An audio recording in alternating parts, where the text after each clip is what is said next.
अस्सलाम वालेकुम, मेरा नाम है उस्मान और आप देख रहे हैं माय फूड डायरी।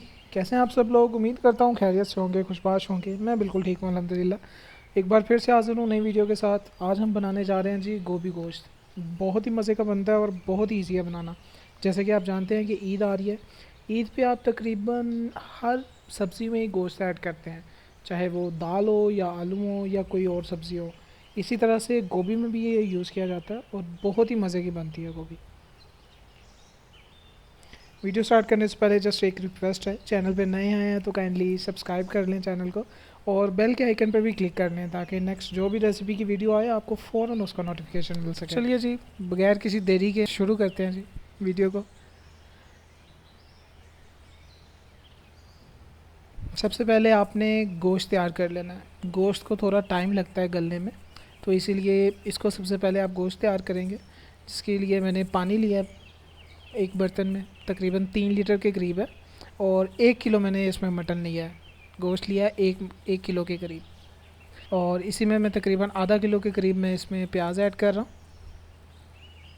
आपने सारे इसी में एक टाइम पे डाल के आपने इसको पकाना है अच्छी तरह से। टमाटर ऐड कर रहा हूँ मैं, 4 अदद मैंने टमाटर लिए थे और उसको मैंने दरमियान से काट लिया, 2 हिस्से किए थे उसको। 1 चम्मच के करीब जिंजर और गार्लिक पेस्ट ऐड कर रहा हूँ मैं इसमें। तकरीबन 3 से 4 अदद मैं इसमें हरी मिर्च ऐड कर रहा हूँ, सब्ज़ मिर्च। 2 टीस्पून के करीब मैं इसमें सुरख मिर्च ऐड कर रहा हूँ। टेबल स्पून नहीं मैं कह रहा, टीस्पून कह रहा हूँ। और 1 टीस्पून मैं करीब इसमें नमक ऐड करूँगा।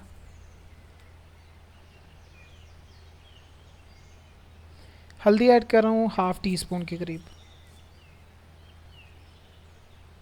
सारे मसालों को ऊपर ऊपर से अच्छी तरह से आपने मिक्स कर लेना और इसको मीडियम फ्लेम पे आपने पकाना है तकरीबन 1 या 1.5 घंटे के लिए। 1 घंटे तक आप इसको भूल जाएं कि आपने ऊपर कुछ चीज़ रखी हुई है चूल्हे पे। 1 घंटे के बाद इसमें तकरीबन हम देखेंगे, तो इसके ऊपर ढकना दे दें आप और इसको 1 से 1.5 घंटे तक आप इसे पकाएं बिल्कुल मीडियम फ्लेम पे। तकरीबन 1.5 घंटे के बाद मैंने इसको चेक किया था, चेक कर रहा था कि गोश्त बिल्कुल गल चुका है या नहीं गला।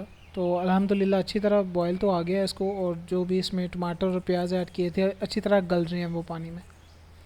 गोश्त देख लूँगा मैं इस टाइम पे ताकि मैं फ़्लेम थोड़ी हाई कर दूँ और पानी को सुखा दूँ अच्छी तरह से। और अल्हम्दुलिल्लाह गोश्त बिल्कुल गल चुका है। जैसे कि मैं कह रहा हूँ 1 घंटा 25 मिनट मुझे ज़्यादा से ज़्यादा हुए हैं बिल्कुल मीडियम फ्लेम पे इसको पकाते हुए, और ये अच्छी तरह से गोश्त गल चुका है। अब फ्लेम को थोड़ा सा मैं हाई कर दूँगा ताकि इसमें जो पानी है वो जल्दी से जल्दी खुश्क हो सके।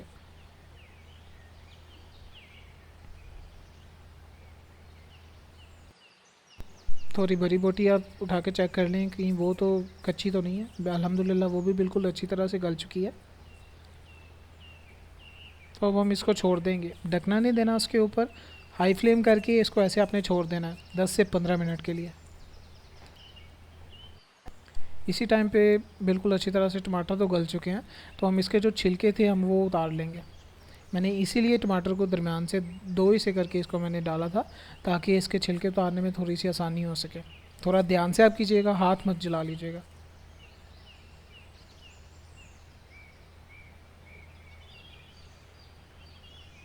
ये जो छिलके होते हैं ये बाद में सालन में बहुत बुरे लगते हैं, मैं इसीलिए इनको हाफ़ कट कर लेता हूँ और इसके जो बिल्कुल अच्छी तरह से गल जाते हैं देन ये इनको उतारने में भी आसानी होती है। मैं वीडियो जैसे थोड़ी सी स्किप कर दूँगा ताकि आपको ज़्यादा ना देखना पड़े।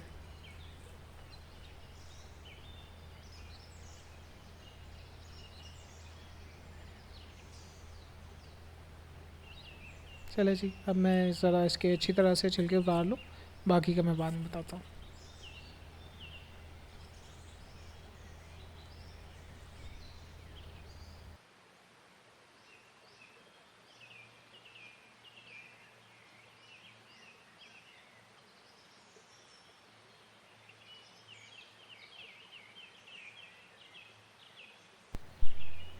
तकरीबन 5 मिनट के बाद इसमें थोड़ा सा पानी कम हुआ है और देख सकते थोड़ा सा घी भी निकल आया है, ये इसी गोश्त का होता है। मैंने कोई भी इसमें अभी तक ऑयल या घी ऐड नहीं, इसको हिला के चेक कर लें कहीं नीचे लग तो नहीं रहा गोश्त। देख सकते हैं बिल्कुल अच्छी तरह से प्याज तो इसमें हल हो चुके हैं।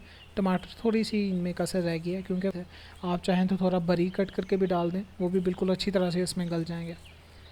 इसकी भी टेंशन नहीं लेनी है, बिल्कुल अच्छी तरह से गल जाएंगे। अभी साथ साथ आते रहें नीचे से ताकि गोश्त लगे ना।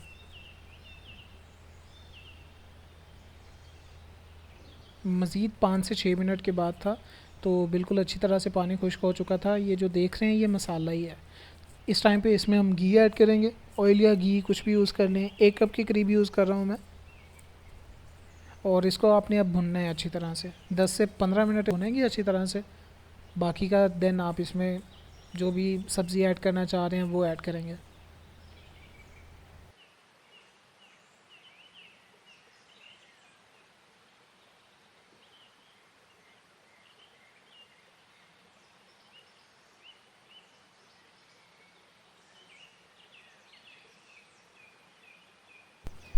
जब हम इसमें घी ऐड करते हैं देन ये गोश्त फाइट बैक करता है, तो आप ज़रा इस टाइम पे ध्यान से रहिएगा।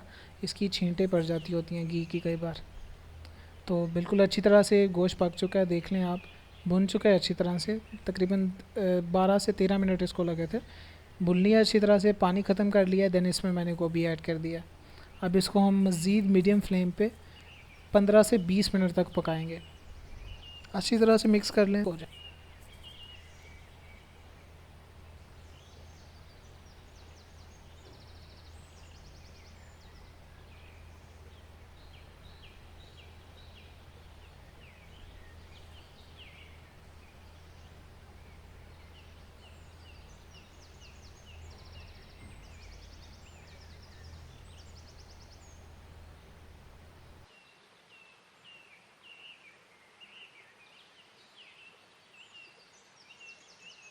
अच्छी तरह से मिक्स कर, इसके ऊपर आप इसको ढाँप देंगे। इसके ऊपर ढकना दे देंगे इसका, और इसको तकरीबन 15 से 20 मिनट लगेंगे मीडियम फ्लेम पे। एक हिसाब से आपने इसको अब दम देना है, और इसको अच्छी तरह से आपने पकने देना है ताकि गोभी उसी के पानी में अच्छी तरह से गल जाए। 10 मिनट के बाद मैंने चेक किया था कि कहीं नीचे लग तो नहीं रही गोभी या गोश्त, तो अल्हम्दुलिल्लाह बिल्कुल भी नहीं लग रही थी नीचे। मिक्स कर लें अच्छी तरह से। और देख सकते हैं इस टाइम पे जो टमाटर आपको पहले नज़र आ रहे थे वो बिल्कुल भी नज़र नहीं आ रहे, वो भी बिल्कुल हल हो गए हैं मसाले में। अच्छी तरह से मिक्स करने के बाद इसको अगेन हम ढाँप देंगे मज़ीद 5 से 6 मिनट के लिए।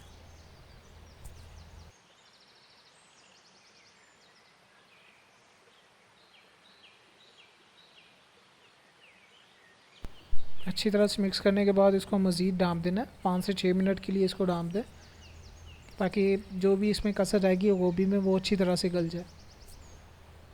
तकरीबन 6 से 7 मिनट इसको मज़ीद मैंने पकाया मीडियम फ्लेम पे। तो देख सकते हैं घी भी अच्छी तरह से ऊपर आ गया, बिल्कुल अच्छी तरह से पक चुका है गोश्त और हमारा गोभी। गोभी भी अच्छी तरह से गल चुकी है। तो अल्हम्दुलिल्लाह बिल्कुल अच्छी तरह से पहले हमने पका लिया था, नीचे लगे ना।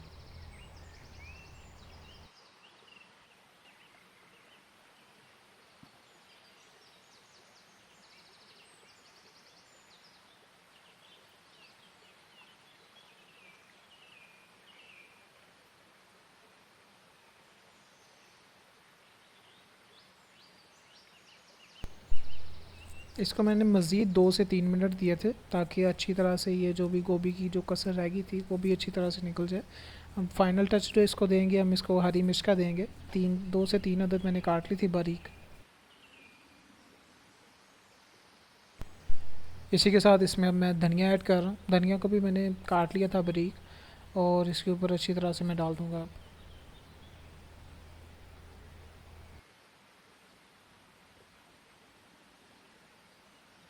इसी के साथ धनिया पाउडर ऐड कर रहा हूँ 1 चम्मच के करीब। ये सूखा धनिया होता है उसका पाउडर है। और साथ ही मैं गरम मसाले का जो पाउडर है वो भी मैं तकरीबन 1 चम्मच के करीब इसमें ऐड करूँगा।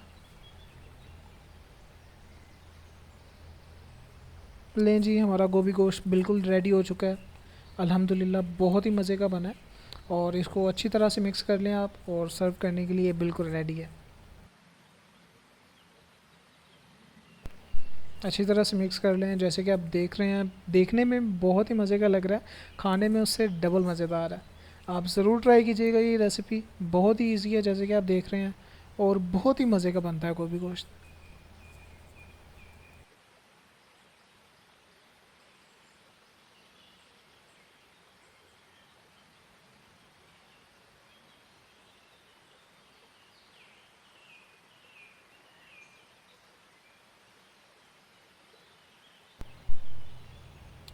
अल्हम्दुलिल्लाह अल्हम्दुलिल्लाह, बहुत ही मज़े का गोभी गोश्त तैयार हुआ है। आप भी ज़रूर ट्राई कीजिएगा और मुझे भी ज़रूर बताइएगा कमेंट करके कि कैसी बनी है वीडियो। मज़ीद वीडियो देखना चाह रहे हैं तो काइंडली चैनल को सब्सक्राइब कर लें और बेल के आइकन पे क्लिक कर लें, ताकि मज़ीद जो भी रेसिपी की वीडियो बना रहा हूँ आपको फ़ौरन उसका नोटिफिकेशन मिल सके। मिलते हैं जी अब नेक्स्ट वीडियो में, तब तक के लिए अपना बहुत ज़्यादा ख्याल रखिएगा। अल्लाह ताला आपको ढेर सारी खुशियाँ दे और आपको हर बुराई से दूर रखे। मुझे भी अपनी दुआ में याद रखिएगा। ओके जी, मुझे दीजिए अब इजाज़त। अल्लाह हाफिज़।